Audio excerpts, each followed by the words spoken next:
Hi there, welcome to No Nonsense Whisky. My name's VinPF, and on today's episode of the really good whisky company, Whisky Advent Calendar 2021, we've got day 15 of the whisky calendar. It's remarkable for me because my record is 16 days, and I'm only one away from that. So let's just hope that nothing happens in the next few days, like a serious house move or anything like that, to stop me from getting that content out. So let's get on to day 15 and see what we've got.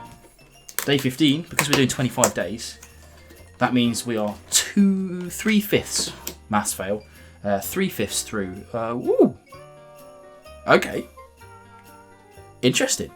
So, sorry to keep you waiting there. Benromach, or to be fair, I say keep you waiting. You've obviously seen the title of the video, so this is a surprise for me, but not for you. Benromach Cask Strength 2009 Batch 4, 57.2%. Lovely jubbly. Benromach again, I'm drastically understudied on Benromach. I've tried quite a lot of their range in dram form, but I very rarely get a bottle. I don't think I've ever had a bottle, now I think about it. And if I did, good opportunity to talk about rebranding there now. So if I did get a bottle, it would have been on their previous range, and they've got like a new bottling livery now, the kind of white label, red writing kind of thing. And I want you to discuss that in the comments below, what you think about specifically the Benromach rebranding, because I have to say, I preferred the old branding. And I don't mean that in a kind of like, oh, I'm huffy, I'm never buying Benromach again because of the brand. That's not me at all. I talked to this a little bit about with Highland Park 12. I didn't like their new branding again. It wouldn't put me off of it if the liquid was the same. Can't talk about the liquid quality here at all because I just don't know Benromach that well. But yeah, I don't like. It's not that I don't like the new livery. It's nice enough. I just preferred the kind of individuality of the last one. I think this new one looks kind of a bit normal. Let's say it fits in too well. Things need to stand out on the shelf, I think. But that's my 2 cents anyway. I think if you've got a strong opinion either way on that, then let me know in the comments below, because I think it's worth a conversation at least. No rights or wrongs, just a convo. So in any case, we've got some good high strength stuff here. We have to assume things like no added colour and non-chill filtered at this sort of level. It could well be. Don't know what that is. What does it say? Vintage 2009. So, we could theoretically say that this was 11 years old, 12 years old, something like that, depending on when it was bottled. So, okay. Well, there's a lot going on there. Obviously, it's high alcohol strength, but for me, I can tell on the nose that it's got a higher ABV, but I wouldn't immediately say that this was like a cask strength vibes. I would be probably leaning towards that sort of 50% vibe, but I wouldn't guess at this point. I would wait until I've tried it. It smells lovely though. It's like so much oak influence on this. It's unreal. It's got a bit of spiciness, a bit of tannic elements to it. I want to have a little sip first before I go back to the nose.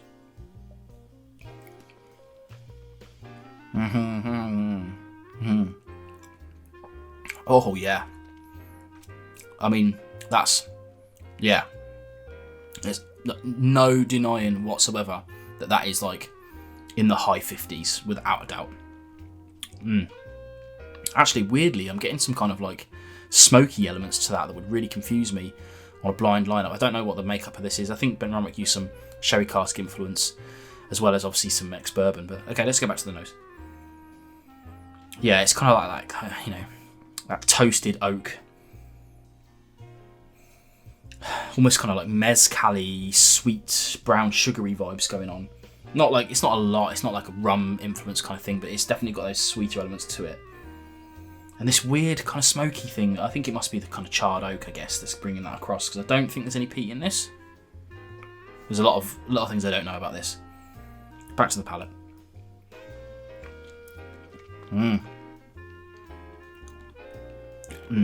Very rich, almost like a coffee, dark chocolatey vibe going on. Mouthfeel is excellent. Peters off a little bit towards the back end, and it gives me a kind of nettly vibe, like almost like not like a mint, but like a mentholy kind of tinginess at the back end, which is just fine. I like that. It's one of those tastes that makes me want to just drink more of it, because the flavours I like have gone, and it's given me this kind of drying sensation at the back end. Have no idea about the price of this thing, but if I was going to guess, it would be somewhere about that sort of 50 quid mark, I guess, because we're talking about cask strength whiskey here.